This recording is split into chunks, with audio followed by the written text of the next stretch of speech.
Verilmiş funksiyanın böhran nöqtələrini tapmamızı istəyir. Funksiyanın böhran nöqtəsi onun törəməsinin sıfıra bərabər olduğu nöqtə və yaxud da törəməsinin olmadığı nöqtəyə deyilir.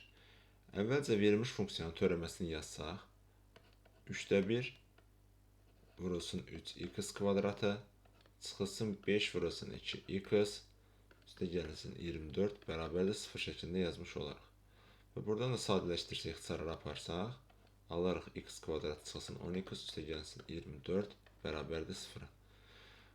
Kvadrat tənlik kimi diskriminantını tapıb köklərini tapsaq, 4 vurulsun 24 bərabərdir 4-ə və buradan görürük ki, birinci kökümüz 10 çıxılsın 2 bölünsün 2 bərabərdir 4-ə, digər kökümüz isə 10 üstə gəlinsin 2 bölünsün 2 bərabərdir 6 şəklində olur. Deməli, funksiyanın törəməsinin sıfıra bərabər edən nöqtələr 4 və 6 olduğu üçün onda düzgün cavabımız 10-a bərabər olmuş olur.